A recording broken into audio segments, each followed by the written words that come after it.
व्याख्यामुद्रां करसारसिजैः पुस्तकं शङ्खचक्रे बिभ्रद्भिन्नस्फटिकरुचिरे पुण्डरीके निषण्णः अम्लानश्रीरमृतविशदेरंशभिप्लावयन् मामाविर्भूयादनगमहिमा मानसेवागधीशः नमस्ते प्राणेश प्रणतविभवायामनिमगाः नमः स्वामिन् रामप्रियतमनुमन् गुरुगुण नमस्तुभ्यं भीमप्रबलतमकृष्णेष्ट भगवन् नमः श्रीमन्मध्वप्रदिश सुदर्शन्नो जय जय श्रीगुरुभ्यो नमः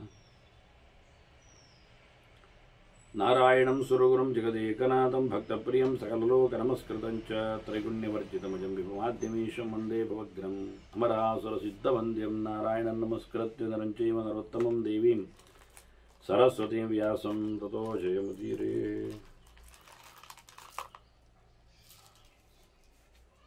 ವೇದವ್ಯಾಸರ ಮಹಾಭಾರತದ ಚಿಂತಕರಿಗೆ ವಂದನೆಗಳು. ಶಾಂತಿ ಪರ್ವದ 272ನೇ ಪ್ರವಚನ. ಮನುಗೀತೆ ನಾವು ಕೇಳುತ್ತಿದ್ದೇವೆ. ಮೋಕ್ಷ ಧರ್ಮದ ಬಹಳ ಸಂಕೀರ್ಣವಾದ ಪ್ರಮೇಯಗಳು, ಮಾತುಗಳು ಸ್ಪಷ್ಟವಾಗಿ ಹೇಳದಿರುವುದು ಒಂದು ಮೋಕ್ಷ ಧರ್ಮದ ಚಿಂತನೆಗೆ, ಪ್ರಮಾಣಗಳಿಗೆ ಶೋಭೆ. ಅತಿ ರಹಸ್ಯವಾಗಿ ಅಧ್ಯಾತ್ಮದ ಚಿಂತನೆಯನ್ನು ಮಾಡಿಕೊಡುತ್ತಾರೆ. ಅಂದರೆ ಅವರ ಸಂವಾದದ ಲೆವೆಲ್ ಹೇಗಿರುತ್ತೆ ಅನ್ನುವುದರ ಮೇಲೆ ಕೆಲವೊಮ್ಮೆ ಚಿಂತನೆ ಸಾಗ್ತದೆ. ಮುಖ್ಯವಾಗಿ ಇಲ್ಲಿನ ಜೀವ ದೇವರ ಬಗ್ಗೆ ಎಚ್ಚರ ಆಗಲಿಕ್ಕೆ ಬೇಕಾಗಿರತಕ್ಕಂತಹ ಮನಸ್ಸಿನ ದುಡಿತ, ಅದರ ಹಿಡಿತ, ಇದರ ಬಗ್ಗೆ ಬಹಳಷ್ಟು ದೊಡ್ಡ ಮಟ್ಟಿನ ವಾದವನ್ನು ಬೃಹಸ್ಪತ್ಯಾಚಾರ್ಯರಿಗೆ ತಿಳಿಸ್ತಾ ಇದ್ದಾರೆ ಸ್ವಯಂಭೂಮನು. ಜ್ಞಾನಂ ಜ್ಞೇಯಾಭಿನಿರ್ವೃತ್ತಂ ವಿದ್ಧಿ ಜ್ಞಾನಗುಣಂ ಮನಃ. ಮನಸ್ಸಿಗೆ ಒಂದು ಗುಣ ಇದೆ ಏನು ಕೇಳಿದರೆ, ತಿಳ್ಕೊಳ್ಳುವಂತಹ ಒಂದು ಗುಣ ಇದೆ. ಜ್ಞಾನದ ಗುಣ, ಅರಿವು, ಹೊರಗಿನ ಇಂದ್ರಿಯಗಳಿಂದ ಬಂದಿರತಕ್ಕಂತಹ ದರ್ಶನದ ಅರಿವು ಅದು ಮನಸ್ಸಿಗೆ ಆಗುವಂಥದ್ದು. ತಿಳಿಯಬೇಕಾದವನನ್ನು ತಿಳಿಯುವುದುಂಟಲ್ಲ, ಅದು ದೊಡ್ಡ ಸಂಗತಿ. ನಮಗೆ ಅಡುಗೆ ಮಾಡುವುದು ಹೇಗೆ ಅಂತ ತಿಳಿಬೇಕಾಗಿಲ್ಲ, ಆದರೆ ಪದಾರ್ಥವನ್ನು ಏನು ತಿನ್ನುವುದೊಂದು ಗೊತ್ತಿದ್ರೆ ಸಾಕಾಗತ್ತೆ. ಇದು ಹಾಗಲ್ಲ ದೇವರು ಅಂದರೆ. ಭಗವಂತ ನಾರಾಯಣಂ ಮಹಾಜ್ಞೇಯಂ ಅಂತ ಬಹಳ ದೊಡ್ಡದಾದ ಸಂಗತಿಯಾಗಿದೆ. ಜ್ಞೇಯಂ ಗಮ್ಯಂ ಅನ್ನೋದ್ರಿಂದ ಪಡೆಯಬೇಕಾದ್ರೆ ತಿಳ್ಕೊಳ್ಬೇಕು, ಪಡೆಯುವುದು ಬೇಡ ಅಂತ ಆಗಿದ್ರೆ ತಿಳಿಯಬೇಕಾಗಿಲ್ಲ. ಪಡೆಯುವ ಬೇಕಾಗಿಲ್ಲ ಅಂತ ಹೇಳಿದರೆ ಮತ್ತೆ ನಮ್ಮದು ಡೆಸ್ಟಿನೇಷನ್ ಏನು, ಗುರಿ ಏನು ಲೋಕದಲ್ಲಿ? ದೇವರೆಡೆಗೆ ಸಾಗುವುದಲ್ಲದೇ ಇದ್ದರೆ, ನರಕಕ್ಕೆ ಹೋಗುವುದಾಗಿದ್ದರೆ ತಿಳಿಬೇಕಾಗಿಲ್ಲ ದೇವರು. ಸರಿ, ಅದು ಇಲ್ಲೇ ತಿರುಗಬೇಕಾದರೂ ಭಗವಂತನ ಅರಿವು ಬೇಕಾಗಿದೆ. ಆದರೆ ಇಲ್ಲಿಂದ ಹೊರಡಬೇಕನ್ನುವವರಿಗೆ, ಸಜ್ಜನರಿಗೆ, ಉದ್ಧಾರದ ಯೋಚನೆ ಉಳ್ಳವರಿಗೆ ತಿಳಿಬೇಕಾದ ಸಂಗತಿ. ಆದ್ದರಿಂದ ಜ್ಞಾನಂ ಜ್ಞೇಯಾಭಿನಿರ್ವೃತ್ತಂ. ಜ್ಞಾನ ಯಾವುದು ಕೇಳಿದರೆ ತಿಳಿಯಬೇಕಾದವನೆಲ್ಲೆಡೆಗೆ ಮುಪ್ಪುರಿಗೊಂಡದ್ದು. ಅದು ಮನಸ್ಸಿನ ಗುಣ, ಪಡೆಯಬೇಕಾದ ಸಂಗತಿ ಮನಸ್ಸು. ಕಣ್ಣಿನಿಂದ ಓದಿದ್ದೇನೆ ಅಂತ ಹೇಳುವ ಮೂಲಕ, ಅಂದರೆ ಪರಿಕಿಸಿದ್ದೇನೆ ಅಕ್ಷರಗಳನ್ನು ಅನ್ನುವ ಮೂಲಕ ದೇವರು ಕಾಣುವುದಿಲ್ಲ. ಕಣ್ಣು ಅಕ್ಷರಗಳನ್ನು ಗಮನಿಸಿದೆ ಅಂದರೂ ಮನಸ್ಸು ಬೇಕಾಗತ್ತೆ. ಅಲ್ಲಿ ಕಿವಿ ಶಬ್ದಗಳನ್ನು ಕೇಳಿದೆ, ಬಹಳ ಅದ್ದೂರಿಯಾಗಿ ಕೇಳಬಹುದು. ಏನು? ವೇದಗಳ ಪಾಠ, ವೇದಗಳ ಚಿಂತನೆ, ವೇದಗಳ ಸದ್ದುಗಳು ಕೇಳಿದ ತಕ್ಷಣ ಒಬ್ಬನಿಗೆ ಅರ್ಥ ಆಗ್ತದ ಏನು ಹೇಳಿದೆ, ಏನು ವೈಭವ ಅಂತ? ಅರ್ಥ ಆಗುವುದಿಲ್ಲ. ಅಂದ್ರೆ ಸದ್ದು ಕೇಳಿದ ತಕ್ಷಣ ಆಗಲಿಲ್ಲ, ಮನಸ್ಸು ಸದ್ದಿಗೆ ಗಮನ ಕೊಟ್ಟಿದೆ, ಆದರೂ ಮನಸ್ಸಿಗೆ ಅರ್ಥ ಆಗಬೇಕಲ್ಲ. ಆದ್ದರಿಂದ ಕಲೀಲಿಕ್ಕಿದೆ ಎನ್ನುವುದನ್ನು ತೋರಿಸಿಕೊಟ್ರು ಅವರು. ಪದಾರ್ಥಗಳನ್ನು ನೋಡಿದ ತಕ್ಷಣ ಹೊಟ್ಟೆ ತುಂಬುತ್ತದ? ಇಲ್ಲ. ಅಲ್ಲ, ಬಾಯಿ ಹಾಕಿದ ತಕ್ಷಣ ಹೊಟ್ಟೆ ತುಂಬುತ್ತದೆ ಹೇಳೋದು ತಪ್ಪೇ ಅಲ್ವಾ? ಕಚ್ಚಬೇಡವಾ? ಒಳಗೆ ಹೋಗಬೇಡವಾ? ಜೀರ್ಣಕ್ರಿಯೆ ಆಗೋದು ಬೇಡವಾ? ಹೀಗೆ ಅನೇಕ ಪ್ರೋಸೆಸ್ಗಳಿವೆ. ಪ್ರಜ್ಞಾಕರಣ ಸಂಯುಕ್ತಂ ತಥೋ ಬುದ್ಧಿ ಪ್ರವರ್ತತೆ. ಈ ಜ್ಞಾನಕ್ಕಾಗಿ ದುಡಿಯುವಾಗ ಅಂತಃಕರಣದ ಮನಸ್ಸು ಅದು ಸೇರಿಕೊಂಡಾಗ ಬುದ್ಧಿ ನೆಟ್ಟಗೆ ಆಗ್ತದೆ. ಅದು ನಿಶ್ಚಯ ಮಾಡಿಕೊಳ್ಳಿಕ್ಕೆ ಹೋಗ್ತದೆ. ಮನಸ್ಸಿನಲ್ಲಿ ಸಂಶಯಗಳು ಇರುತ್ತವೆ. ವಿಪರೀತಗಳು ಕೆಲವೊಮ್ಮೆ ಹೋಗ್ತಾವೆ. ಹಾಗಾಗಿ ನಿಶ್ಚಯ ಮಾಡಿಕೊಳ್ಳಿಕ್ಕೆ ಬುದ್ಧಿಯಲ್ಲಿ ಗಟ್ಟಿ ಮಾಡ್ತದೆ. ಹೀಗೆ ಗಟ್ಟಿ ಮಾಡಿಕೊಂಡ ಬಳಿಕ ಯದಾ ಕರ್ಮ ಗುಣೋಪೇತ ಬುದ್ಧಿ, ಒಂದು ಒಳ್ಳೆಯ ಲೆಕ್ಕದಲ್ಲಿ ಭಗವಂತನ ತಮನು ಬರ್ತದೆ, ಕರ್ಮ ಮಾಡಬೇಕು ಅಂತ ಬುದ್ಧಿಗೆ ಕಾಣಿಸ್ತದೆ. ದೇವರ ಯೋಗ ಅದು ನಡೆಸುವ ಮೂಲಕ ತದಾ ಪ್ರಜ್ಞಾಯತೆ ಬ್ರಹ್ಮ ಧ್ಯಾನ ಯೋಗ ಸಮಾಧಿನ. ಆಗ ನಿರಂತರವಾದ ಅಧ್ಯಯನದಲ್ಲಿ, ಪಾಠ ಪ್ರವಚನದಲ್ಲಿ ತನ್ನನ್ನು ತೊಡಗಿಸಿಕೊಂಡಾಗ ಜ್ಞಾನಯೋಗದಿಂದ ಕೊನೆಗೆ ಸಮಾಧಿಸ್ಥನಾಗಿ ಧ್ಯಾನಯೋಗಕ್ಕೆ ಅವನು ಒಳಪಟ್ಟು ಭಗವಂತನೆಡೆಗೆ ಎಚ್ಚರಕ್ಕೆ ಅಣಿಯಾಗ್ತಾನೆ. ಬಹಳ ದೀರ್ಘವಾದ ಚಿಂತನೆ ಇದು. ಹೇಳುವಾಗ ಬಹಳ ಸುಲಭವಾಗಿ ಮನಸ್ಸು ಹೇಗೆ ಜ್ಞಾನದ ಗುಣಾತ್ಮಕವಾಗಿದ್ದು ಬುದ್ಧಿ ಎಡೆಗೆ ಸಾಗಿ ಅದು ಗಟ್ಟಿ ಮಾಡಿಕೊಂಡು ಕರ್ಮ ಪ್ರಪಂಚದಲ್ಲಿ ತೊಡಗಿ ನಿಷ್ಕಾಮ ಕರ್ಮವನ್ನು ನಡೆಸಿ ಜ್ಞಾನಯೋಗದಿಂದ ಧ್ಯಾನಯೋಗಕ್ಕೆ ಆತ ಹೋಗಿ ಭಗವಂತನ ಎಚ್ಚರವನ್ನು ಸಂಪಾದನೆ ಮಾಡ್ತಾನೆ ಅಂತ ಹೇಳುವ ಎರಡು ಮಾತಾದರೂ ಬಹುಜನ್ಮದ ನಡೆಯಲ್ಲಿ ಎಡೆಯಲ್ಲಿ ಇದೆ ಅನ್ನೋದು ಅರ್ಥ ಮಾಡಿಕೊಳ್ಳಿ. ಸೇಯಂ ಗುಣವತಿ ಬುದ್ಧಿ ಗುಣೇಶ್ವೇವ ಅಭಿವರ್ತದೆ. ಸಾಮಾನ್ಯವಾಗಿ ಬುದ್ಧಿಗೆ ಪ್ರಾಪಂಚಿಕವಾದ ಗುಣಗಳ ಸಂಪರ್ಕ ಇರಲಾಗಿ ಹಾಗೆಯೇ ಅದು ಇರುತ್ತದೆ. ಪಂಚಭೂತಗಳಲ್ಲಿ ತುಂಬಿಕೊಂಡಿರತಕ್ಕಂಥ ಶಬ್ದ ಸ್ಪರ್ಶ ರೂಪ ರಸಾದಿಗಳ ವಿಷಯಗಳ ಅಡಿಯಲ್ಲೇ ಅದು ಗಮ್ಮತ್ತಾಗಿ ಇರುತ್ತದೆ. ಹಾಗಾಗಿ ಅದು ಅತ್ಯಂತ ಗುಣಾತ್ಮಕವಾದ ಭಗವಂತನನ್ನು ಪಡೆಯುವುದು ಓಡುವುದಿಲ್ಲ. ಪ್ರಪಂಚಾತೀತನಾದ, ಇದಲ್ಲದ, ಈ ಇಂದ್ರಿಯಗಳಿಗೆ ನಿಲುಕದ, ಆನಂದಾದಿ ಗುಣವಿಶಿಷ್ಟನಾದ, ಗುಣತ್ರಯ ವರ್ಜಿತನಾದ ಭಗವಂತನೆಡೆಗೆ ಅದು ಹೋದರೆ ಅದು ಪರಬುದ್ಧಿ ಆಗ್ತದೆ, ಉತ್ತಮ ಬುದ್ಧಿ ಆಗ್ತದೆ.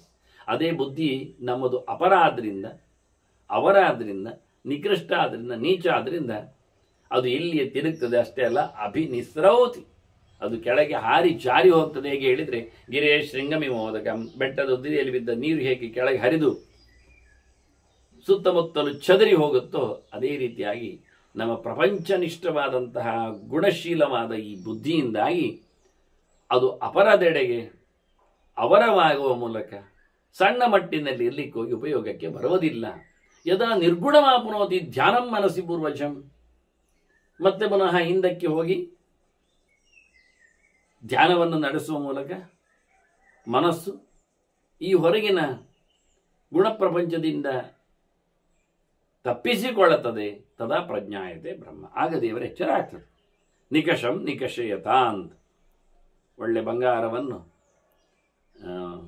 ಬೋರ್ ಕಲ್ಲಿಗೆ ಅಥವಾ ಯಾವುದನ್ನು ಸಾಣಿ ಹಿಡಿಯುವ ಕಲ್ಲಿಗೆ ತಿಕ್ಕಿ ನೋಡಿದಾಗ ಹೇಗೆ ಪುಟ ಆಗುತ್ತೋ, ಎಷ್ಟು ಸ್ಪಷ್ಟ ಅನಿಸ್ತದೋ, ಹಾಗೆ ಭಗವಂತನನ್ನು ಬಹಳ ಚೆನ್ನಾಗಿ ಮನಸ್ಸು ಬುದ್ಧಿ ಸಾಣಿಕಲ್ಲಲ್ಲಿ ತಿಕ್ಕಿದಂತೆ ಹರಿತವಾಗಿ ಸರಿಯಾಗಿ ಭಗವಂತನನ್ನು ಚಿಂತನೆ ಮಾಡಲಿಕ್ಕೆ ಅನುಕೂಲ ಮಾಡಿಕೊಡ್ತದೆ. ವಿಷಯದ ವಾಸನೆ ಇಲ್ಲದೇ ಇದ್ದಾಗ, ಬಾಹ್ಯ ಪ್ರಪಂಚದೆಡೆಗೆ ಅದು ಹರಿಯದೇ ಇದ್ದಾಗ ಮನಸ್ಸು ಅವನಲ್ಲಿ ಭಗವದೆಚ್ಚರವು ಪರಿಪೂರ್ಣ ಪ್ರಮಾಣದಲ್ಲಿ ಆಗಲಿಕ್ಕೆ ಬರ್ತದೆ. ಮನಸ್ಸು ಅಸಂಹೃತಂ ಬುದ್ಧಿಯ ಇಂದ್ರಿಯಾರ್ಥ ನಿದರ್ಶಕ. ಮನಸ್ಸು ಮತ್ತು ಬುದ್ಧಿ ಇದಕ್ಕೆ ಮೇಳನೆ ಇಲ್ಲ ಅಂತ ಆದರೆ, ಒಂದಕ್ಕೊಂದು ಗಟ್ಟಿ ಮಾಡಿಕೊಳ್ಳದಿದ್ದರೆ ಅದು ಇಂದ್ರಿಯದಲ್ಲಿ ಇರತಕ್ಕಂತಹ ವಿಷಯಗಳೇನಿವೆ ಅವೆದೆಡೆಗೆ ತನ್ನನ್ನು ತೋರಿಸಿಕೊಡ್ತಾ ಇರ್ತದೆ. ಮನಸ್ಸು ಇಂದ್ರಿಯಗಳ ಒಳಕನ್ನಡಿ ಇದ್ದಾಗೆ, ಸೆನ್ಸ್ ಒಂದು ದೃಷ್ಟಿಯಿಂದ. ಕಣ್ಣಿನಲ್ಲಿ ಸೆನ್ಸ್ ಇರುವುದಕ್ಕಿಂತ ಹೆಚ್ಚು ಮನಸ್ಸಿನಲ್ಲಿ ಕಣ್ಣಿನ ಸೆನ್ಸ್ ಇದೆ. ಹೀಗೆ ಪಂಚೇಂದ್ರಿಯಗಳ ಗ್ರಾಸ್ಪಿಂಗ್ ಪವರ್ ಇರುವುದು ಮನಸ್ಸಿನಲ್ಲಿ. ಹೀಗಾಗಿ ಏನು ಮಾಡುತ್ತದೆ? ಇಂದ್ರಿಯಾರ್ಥಗಳನ್ನು ತೋರಿಸಿಕೊಡುತ್ತದೆ. ಯಾವಾಗ? ಬುದ್ಧಿಯಿಂದ ದೂರಕ್ಕೆ ಕೂತಾಗ ಮನಸ್ಸು ಅದನ್ನೇ ಕಲ್ಪನೆ ಮಾಡಿಕೊಂಡು ಅದನ್ನೇ ಸಂತೋಷದಲ್ಲಿ ಮೆಲುಕು ಹಾಕ್ತಾ ಇರ್ತದೆ. ಈ ಬುದ್ಧಿ ಸ್ವಲ್ಪ ಜೋರು, ಕಂಟ್ರೋಲ್ ಮಾಡಲಿಕ್ಕೆ ಅದು. ಹಾಗಾಗಿ ಅದು ಹೇಳುತ್ತದೆ, ಇದಕ್ಕಾಗಿ ಬಂದದ್ದಲ್ಲ, ಇಷ್ಟಕ್ಕಾಗಿ ಇರುವುದಲ್ಲ, ಇದರಾಚೆಗೆ ಇದೆ ಅಂತ ಹೇಳಿಕೊಂಡು. ಈ ರೀತಿಯಾಗಿ ನ ಸಮರ್ಥಂ ಗುಣಾಪೇಕ್ಷಿ ನಿರ್ಗುಣಸ್ಯ ನಿದರ್ಶನಂ. ಅದೇ ಪ್ರಾಪಂಚಿಕವಾದ ಗುಣ ಅಂದರೆ ಕಮ್ಮಿ ಅಂತಲೂ ಅರ್ಥ ಉಂಟು, ಅತ್ಯಂತ ಕಳಪೆ ಮಟ್ಟದ್ದು ಅಂತ. ಹೀಗಾಗಿ ಯಾವಾಗ ಈ ಕಳಪೆ ಮಟ್ಟದ ಎಡೆಗೆ ಮನಸ್ಸು ಓಡಲಿಕ್ಕೆ ಇರುವುದಿಲ್ಲ, ಬುದ್ಧಿಯ ಕಂಟ್ರೋಲಿಗೆ ಸಿಕ್ಕಿ ಆಚೆ ಓಡ್ತದೆ, ಆಗ ಭಗವಂತನ ದರ್ಶನಕ್ಕೆ ಅದು ಅನುವು ಕೊಡುತ್ತದೆ. ಗುಣಾತೀತನಾದ ಪ್ರಪಂಚ ವಿಲಕ್ಷಣನಾದ ಭಗವಂತನ ಕಾಣಿಕೆಗಾಗಿ ಆಗ ಇದೇ ಮನಸ್ಸು ತೆರೆದುಕೊಳ್ಳುತ್ತದೆ. ಹೊರಗಿನ ಪುಟಗಳನ್ನು ಮುಚ್ಚಿ ಆಗ್ತದೆ. ಸರ್ವಾಣ್ಯತಾನಿ ಸಂವಾರ್ಯ ದ್ವಾರಾಣಿ ಮನಸ್ಸಿ ಸ್ಥಿತ.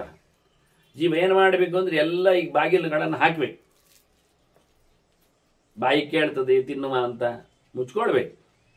ಕಣ್ಣು ಹೇಳ್ತದೆ ನೋಡುವ ಅಂತ ಮುಚ್ಕೊಳ್ಳಿಕ್ಕೊಂದು. ಕಿವಿ ಹೇಳುತ್ತದೆ ಪ್ರಾಪಂಚಿಕವಾದ ವಿಷಯಗಳೆಡೆಗೆ ತನ್ನ ಕಿವಿಯನ್ನು ತೆರೆದು ಬಿಡುತ್ತದೆ. ಚಾಡಿ ಮಾತುಗಳಿಗೆ, ಹೊಗಳೆಯುವ ಮಾತುಗಳಿಗೆ, ಇನ್ನೊಬ್ಬರ ವಾರ್ತೆಗಳಿಗೆ. ಹೀಗಾಗಿ ಇವನ್ನೆಲ್ಲ ಮುಚ್ಚಿಕೊಳ್ಳಿಕೊಂಡು ಹೊರಗಿನ ಬಾಗಿಲುಗಳನ್ನೆಲ್ಲ ಮುಚ್ಚಿ ಜೀವ ಮನಸ್ಸನ್ನು ತನ್ನ ಹಂತದಲ್ಲಿಟ್ಟುಕೊಂಡು ಗಟ್ಟಿಯಾಗಿ ಮನಸ್ಸಿನಲ್ಲಿ ಕೂತುಕೊಂಡು ಇಂದ್ರಿಯಗಳೆಡೆಗೆ ಓಡಿಕೊಳ್ಳದೆ ಜಾರಿಕೊಳ್ಳದೆ. ಕೆಲವೊಮ್ಮೆ ನಮಗೆ ಗೊತ್ತು, ಎಂತಹ ಜನಸಮ್ಮರ್ದಗಳಲ್ಲಿ ಇರಲಿ ಅಥವಾ ಯಾವುದೋ ಒಂದು ಪ್ರದೇಶಗಳಿರಲಿ, ಎಷ್ಟೋ ಜನರ ದೃಷ್ಟಿ ನಮ್ಮ ಕಣ್ಣ ಮೇಲೆ ಆಗಿರ್ತದೆ, ಬಿದ್ದಿರ್ತದೆ, ನಾವು ನೋಡಿರ್ತೇವೆ. ಆದರೆ ಯಾರದ್ದು ಯಾವತ್ತು ನೆನಪಿರುವುದಿಲ್ಲ. ಹೇಳಿರ್ತಾನೆ, ನಿನ್ನ ಪಕ್ಕದಲ್ಲೇ ನಾನು ಹೋಗಿದ್ದೆ, ಹೌದಾ ಗೊತ್ತೇ ಇಲ್ಲ, ನಾನು ಗಮನಿಸಲಿಲ್ಲ. ನನ್ನ ಗಮನಿಕೆ ಅಂದರೆ ಮನಸ್ಸಲ್ಲಿ ಇರುತ್ತೆ. ಆದ್ರಿಂದ ಗಂಟೆಗಟ್ಟಲೆ ಪ್ರವಚನ ಕೇಳುವವರಿದ್ದಾರೆ ಅಂತ ಹೇಳಿದ್ರು ಅಂತ ಹೇಳ್ತಾ ಇದ್ರು, ನಿಲ್ಲಿಸಲಿಲ್ಲ ಎನ್ನುವುದಷ್ಟೇ ಗೊತ್ತು ಅವರಿಗೆ, ಹೊರತು ಏನು ಹೇಳಿದ್ದಾರೆ ಅಂತ ಕಿವಿ ಕೇಳೋದಿಲ್ಲ. ಕೇಳ್ತದಪ್ಪ, ಶಬ್ದ ಬರಲಿಲ್ವ, ಬಂದಿದೆ, ಹೊಸ ಶಬ್ದಗಳಿದ್ದವೋ, ಇಲ್ಲಪ್ಪ. ಆದ್ರೆ ಏನಾಯ್ತು ಗೊತ್ತಾಗಲೇ. ಹಾಗೆ ಗಮನಿಸಲಿಲ್ಲ ಅಂತ, ಮಾತಿಗೆ ಗಮನ ಕೊಟ್ಟಿಲ್ಲ.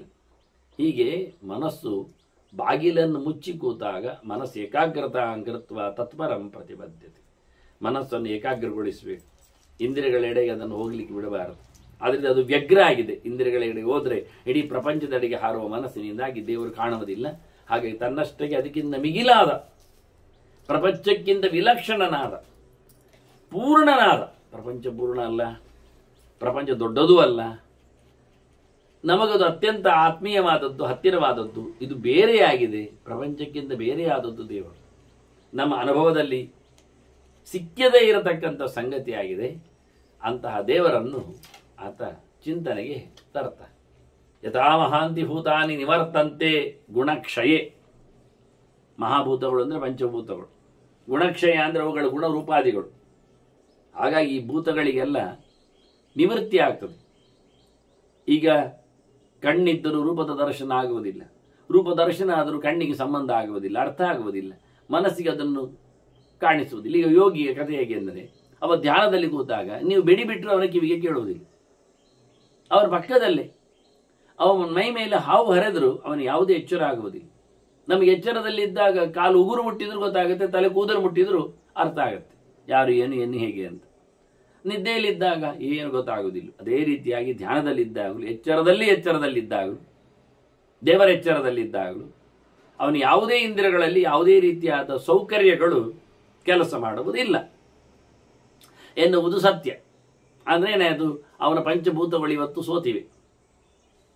ಮಣ್ಣಿನ ಕೆಲಸ, ವಾಸನೆ, ಗಂಧ ಅದಾಗುವುದಿಲ್ಲ. ಮೈಯಲ್ಲಿ ಮಣ್ಣಿದೆ, ಮಣ್ಣಿನ ವಿಕಾರವಾದ ದೇಹ ಆಗಿದೆ, ಅದನ್ನು ಗ್ರಹಿಸತಕ್ಕಂಥ ಮೂಗು ಇದೆ.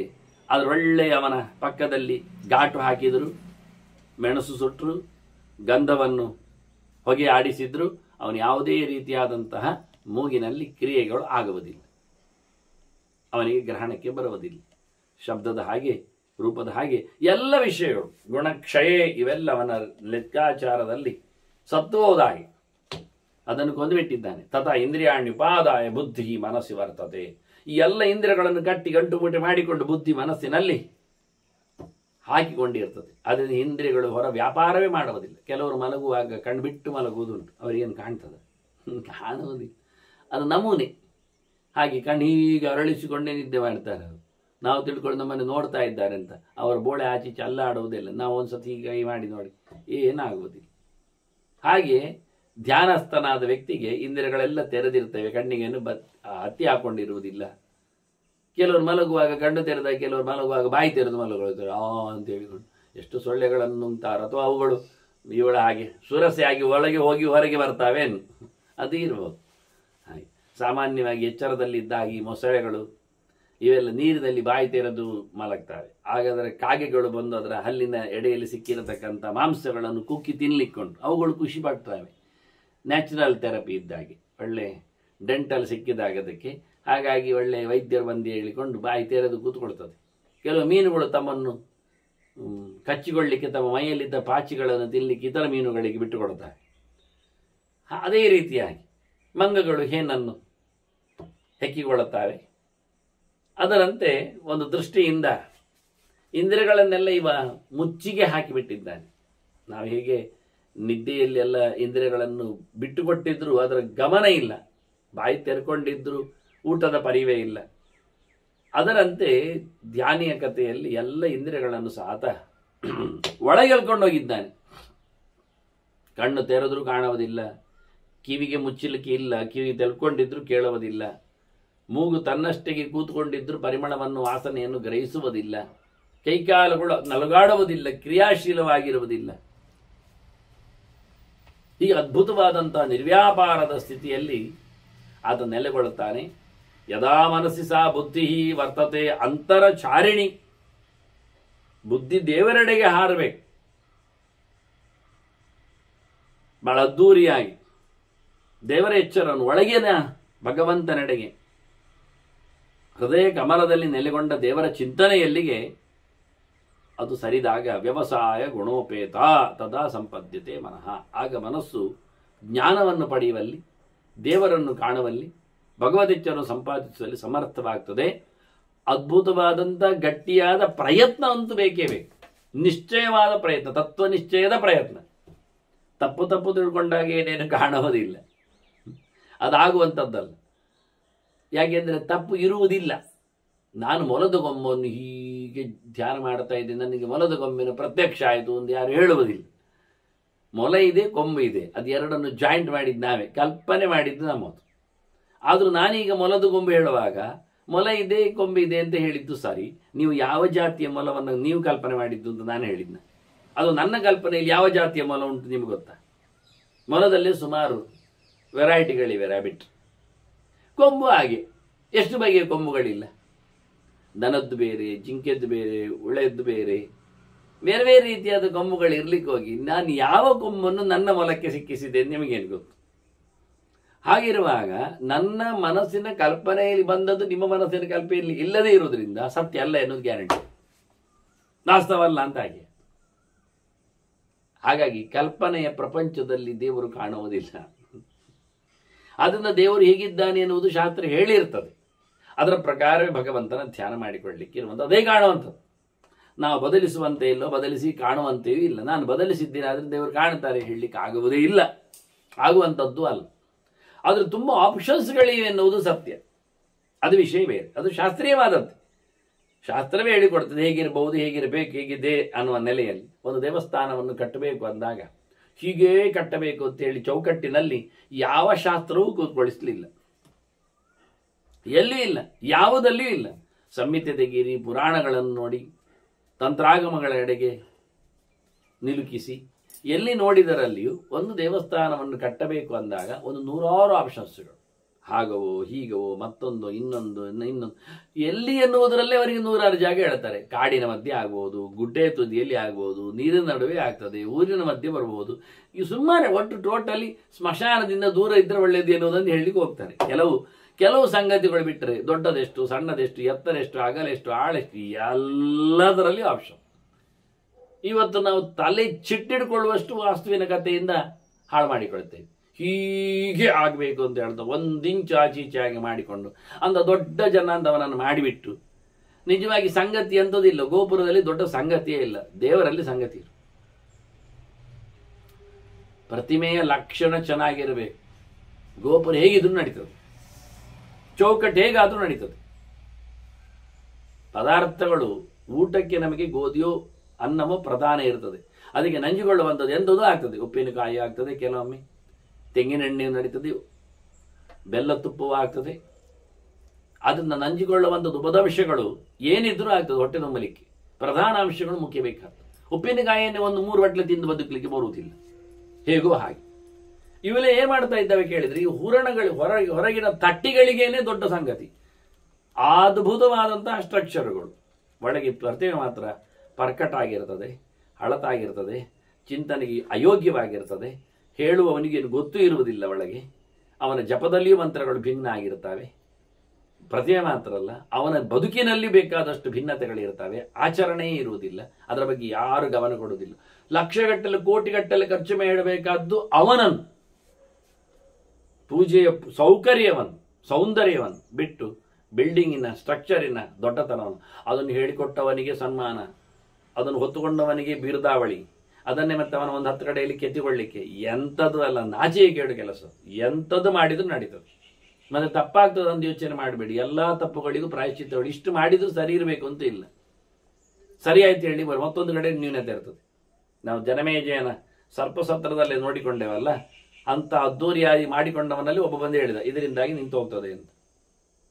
ಆದ್ರಿಂದ ಎಂಥ ದೊಡ್ಡ ಸಂಗತಿಗಳು ಮಾಡಿಕೊಂಡದರಲ್ಲಿಯೂ ಎಷ್ಟು ಇವತ್ತು ನಾಳೆಗೆ ನಿನ್ನೆಗೆ ಮೊನ್ನೆಗೆ ಅಂತಲ್ಲ, ಯಾವತ್ತಿಗೂ ಅದರ ರಿಸಲ್ಟ್ ಕೊಡುವ.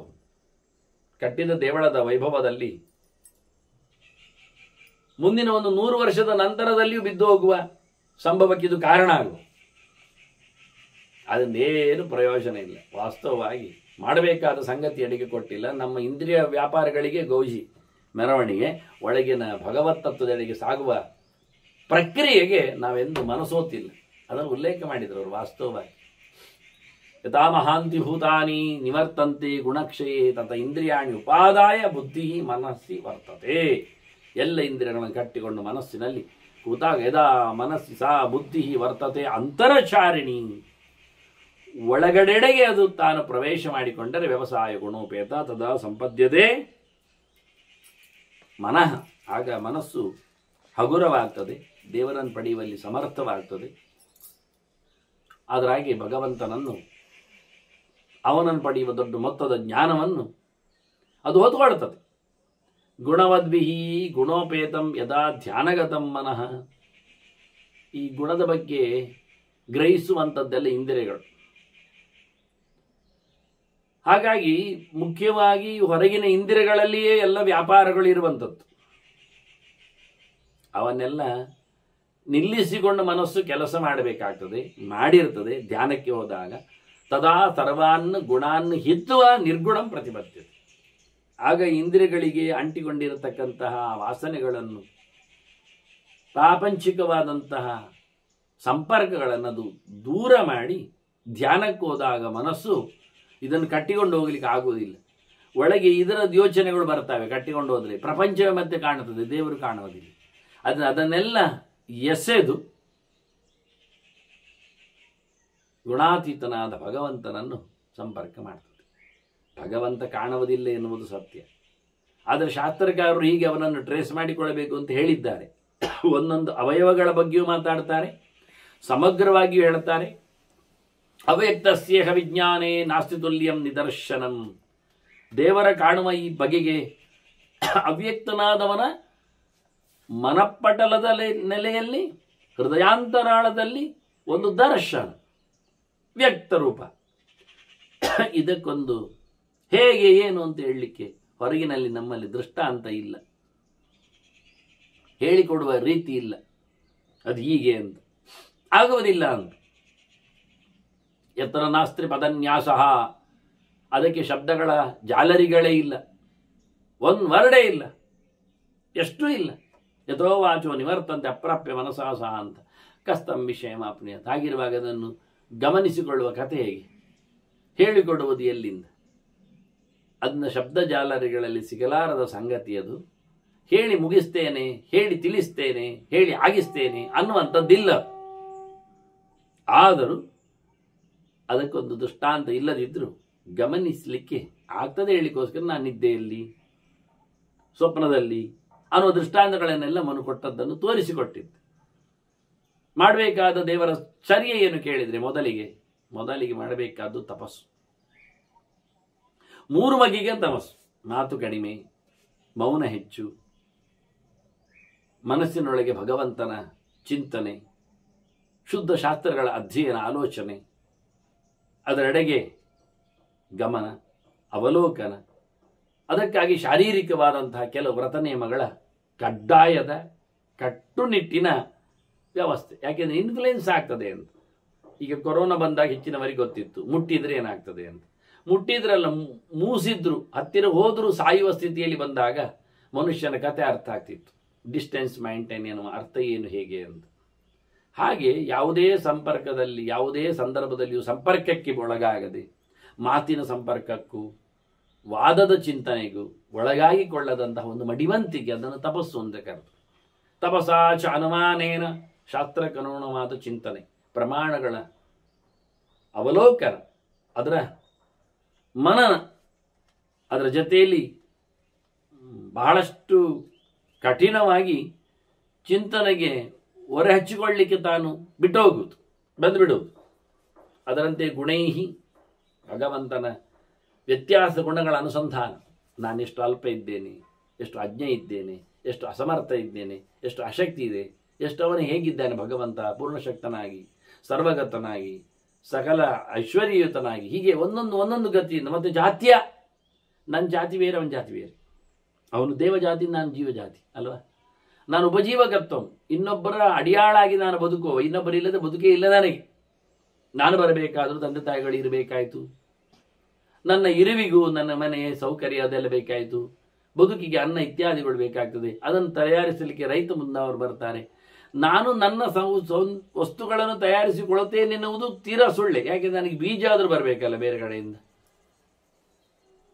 ಉಪ್ಪು ನನ್ನದಾದರೂ, ತಯಾರಿಕೆ ನನ್ನಲ್ಲಿ ಬಂದರೂ, ಸಮುದ್ರ ನನ್ನದೇನು ಆಗಲಿಲ್ಲ. ಅದರಿಂದ ನನ್ನ ಜಾತಿಯೇ ಬೇರೆ, ದೇವರ ಜಾತಿಯೇ ಬೇರೆ. ಅವನು ಪ್ರತ್ಯೇಕ, ಸ್ವತಂತ್ರ, ಯಾವುದರ ಅಡಿಯಾಳು ಅಲ್ಲದವ, ಯಾವುದರ ಹಂಗೂ ಇಲ್ಲದವ, ಎಲ್ಲವೂ ಇಲ್ಲದಿದ್ದಾಗಲೂ ಇದ್ದವ. ನಮ್ಮ ಕಥೆ ಏನು ಹೇಳು. ಹೀಗೆ ದೇವರನ್ನು ನೋಡುವ ಕರ್ಮಸ ಗೀತೆ ಹೇಗೆ ಅಂತ. ಶ್ರುತೇನಚ, ಒಟ್ಟಾರೆ ಕೇಳೋದ್ರಲ್ಲೇ ಮುಗಿಯಿತು, ಮತ್ತೇನಿಲ್ಲ ಅಂತ. ಶಾಸ್ತ್ರ ಶ್ರವಣವೇ ಪ್ರಧಾನವಾದ ಸೋಪಾನ ಭಗವಂತನಡೆಗೆ ಸಾಗಲು, ಮತ್ತೇನಿಲ್ಲ. ಕೇಳಬೇಕು. ಆಚಾರ್ಯರೊಂದು ಪುರಾಣದ ಮಾತನ್ನು ಉಲ್ಲೇಖ ಮಾಡ್ತಾರೆ.